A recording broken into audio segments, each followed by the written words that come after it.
I don't know if I've actually ever shown off a Cathay mirror on this channel, but there's a first time for everything. This one was just too good to pass up. It is a Dread Quad Wujing War Compass. That's right, we've got 2 units and then 2 Astromancers also on the Wujing War Compass. So gonna get lots of extra power recharge rate from the 4 of them. Lots of free bombardment spells. I've also got a Shooting Gun Lord to lead the way. A couple of Grand Cannons, a couple of Peasant Long Spears, Crane Gunners in reserve, along with 4 Jade Lancers. We've also got 2 Jade Warriors Halberds, 4 Jade Warriors, and 3 Peasant Archers, 4 Miao Ying's forces. Her starting, also 1 Crane Gun, 2 Grand Cannons. We got 1 Halberd, 3 Jade Swords, and 2 Peasant Long Spears, Longma in reserve, along with a rocket, 4 Jade Lancers, once again, another Jade Halberd, 2 Crossbows, 2 Horsemen, and an Alchemist. Let's jump in. You know, I do like the pick of the quad Jade Lancers, obviously, for both players. I think that's definitely meta right now, but the quad Wujing War Compass, after this thing got changed to have bound spells rather than actually casting the spells that it has, it became a lot better of a choice, especially as a mount, because now you take these Astromancers, for example, right?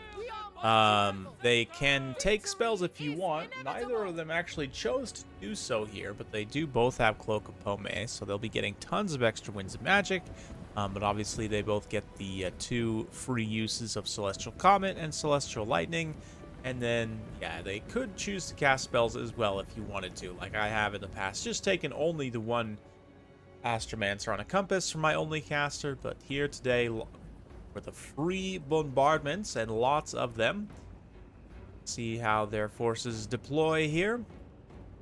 Players kind of waiting patiently. We're seeing the classic Cathayan cannon on the cliffside on this map, although you would want to pull the cannons up a little bit more till they're all the way like up on the top of the hill right now, because here they'll get some hits, but especially firing like directly onto the objective here, they're going to have some shots get interrupted by this little tops of trees right here. But looks like Meow is going to transform. Got some Crane Guns and the Peasant Horsemen swinging out onto the low ground. Was recently talking with a Creative Assembly employee about just, you know, general balance, and they shared with me actually, and I don't know if I'm supposed to share this publicly, but I will anyway, that the win rate for Cathay is still quite low in general for quick battles.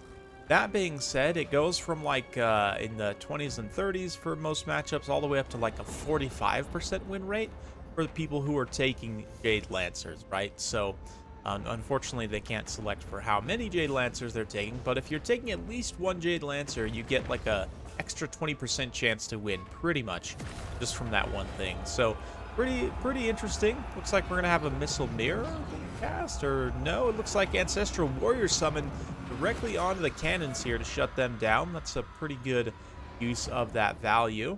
The 1 summon there should be able to shut down 1,800 points worth of cannons there. Meanwhile, we got over here on the far side for Cathay, some more cannons being summoned in here. And we've got some Jade Lancers being summoned in as well, some Peasant Archers, some Peasant Long Spears, and some other units coming in here. The Quad Compass, though, making their way up onto the high ground objective. Objective number 1 going to be secured by the Dread Quad Compass. Look at them just all clipping into each other and all, like, weird, and I don't know. Sorry about that, had a minor interruption, but now we're back. Yes, the Dread Quad Compass. All moving together up onto the high ground objective. They're going to have to be careful of the cannons, though, on the opposite side. We do have a cannon potentially getting resummoned back in. Ancestral Warriors were able to defeat the 2 of them, but possibly, or is that just the crew of the 1 that's still running away? It looks like that might be the case. Anyway, about to get an engagement as Miao Ying is moving in to fight the dreaded compasses. You can see the Shooting Gun Lord almost gets caught by these Longma Riders, but instead is going to manually land here.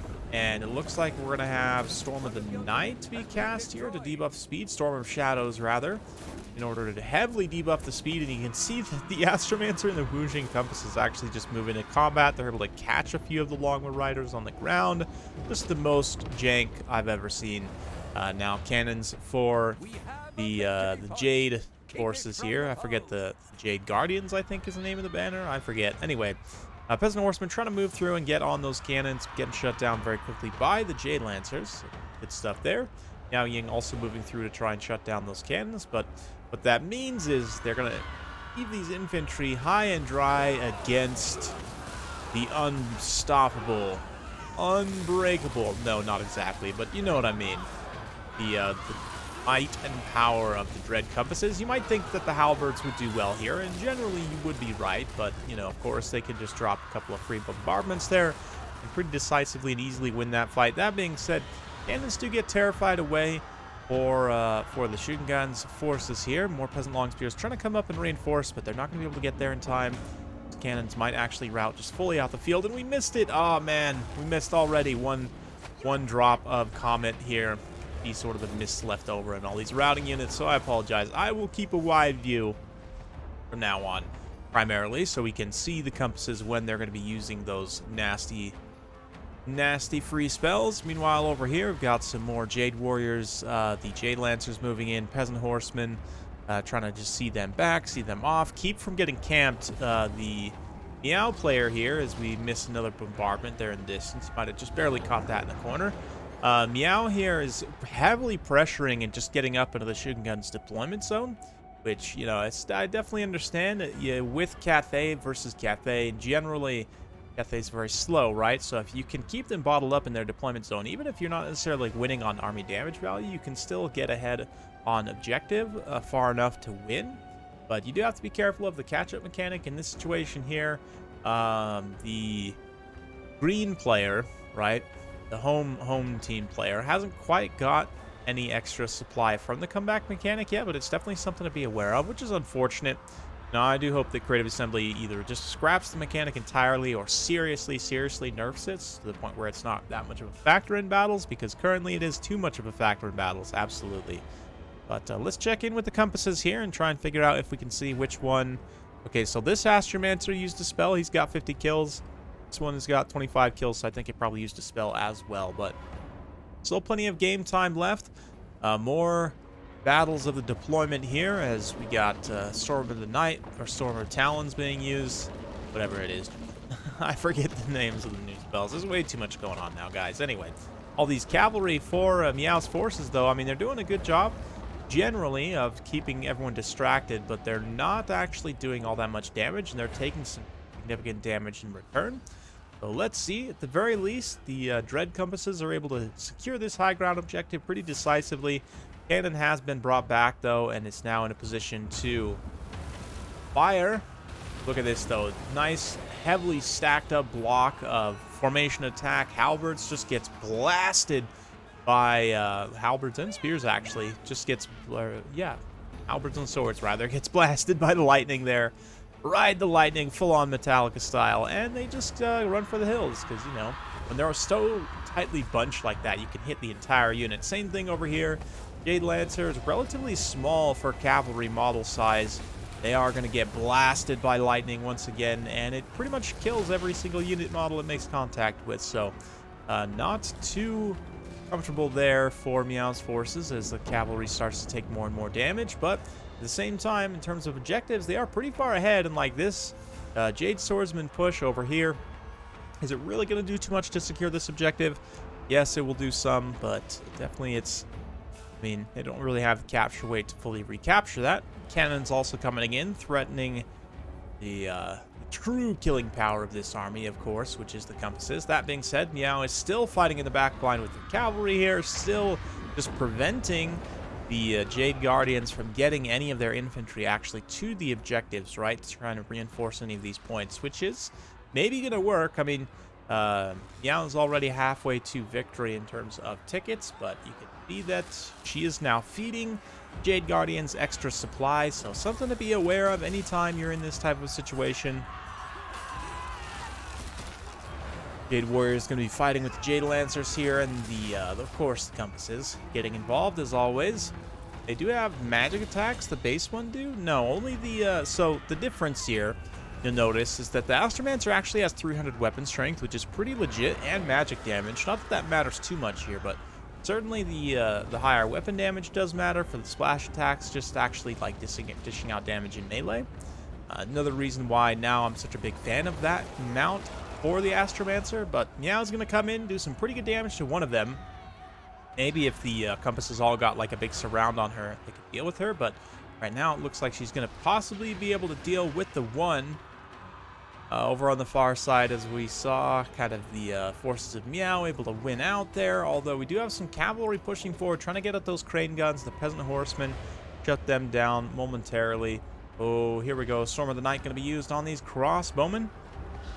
We'll keep things sort of on the side of the compasses, because that's what everyone really wants to see, right? And oh, no way. I was going to say, are they actually trying to hit Meow with a comet? That would have been very impressive if they were able to do so, but it looks like swing and a miss there. That's fine. Got a few shots to take. Might as well take your shots, right? Speaking of taking shots, the dragon-blooded Shingan Lord taking some serious shots from those longbows, has to use Storm of Shadows to get out of there, and then Storm of the Night also being used. A little bit misplaced, unfortunately. It's going to get those Jade Warriors, but not too much.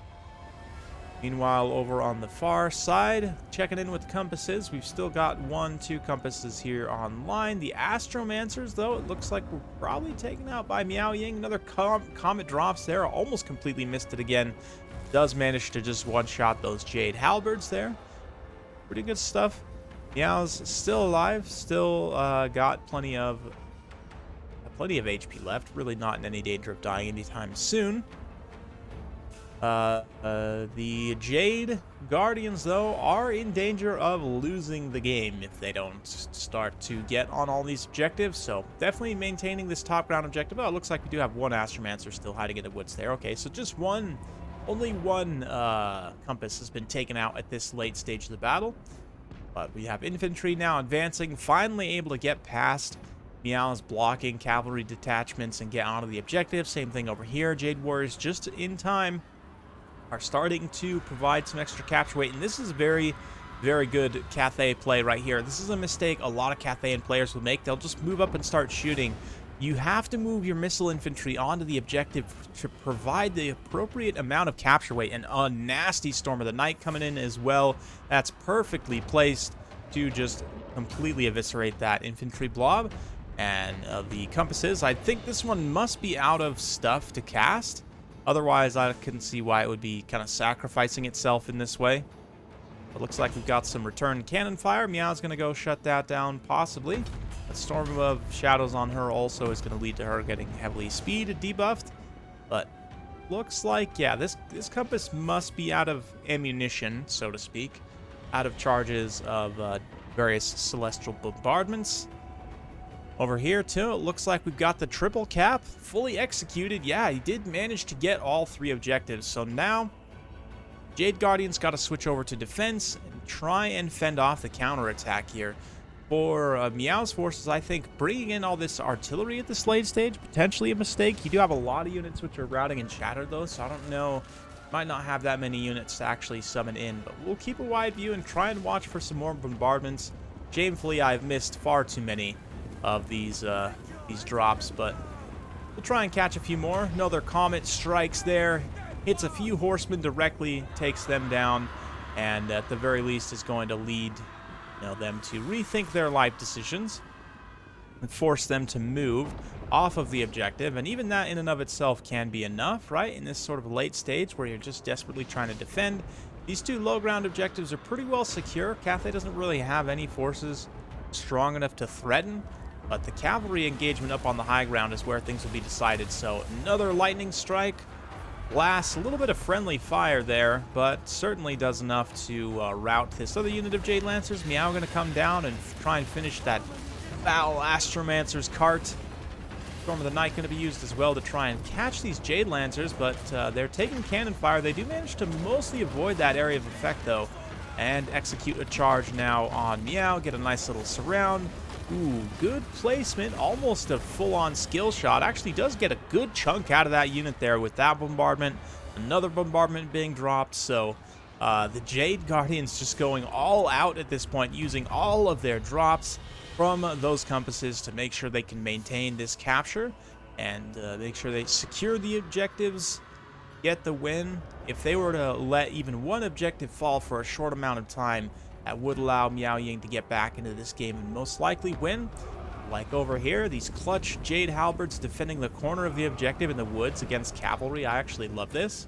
They could even just stay there, to be honest, but instead going to come slightly forward and try and actually meet those Peasant Horsemen in melee. You know, you've got the cannons now collapsing and firing in. The crane guns can now collapse and fire in as well. It is enough capture weight to start capping the objective. Miao Ying, meanwhile, terrifies away everything up on the high ground. We're going to get one more bombardment drop from this Dread Compass over here. Tries to hit Miao directly, which, you know, I definitely admire the attempt, even though it was a little bit fruitless. But still, looks like the Jade Guardians are going to be able to hang on for the win as they do close it out. So a beautiful game. Big thanks. Let me double check. I actually don't even remember who sent that in. And I have just been referring to them as player. Gaborto, thank you so much for sending this one in. It's the quad compass is definitely a meme, absolutely, but kind of hilariously awesome, especially in this mirror here. The Shingun Lord made up 1533 points on some Talons of the Night as well. And then, yeah, all the compasses, I mean, for their lower cost for just the unit, they definitely paid for themselves. The Astromancers probably did not, but that's okay. Peasants also trading reasonably efficiently. Long lances. Jade Lancers doing a great job generally as well. Miao Ying, 4,300 value. Pretty impressive stuff. Also, crane guns do pretty much pay for themselves as well.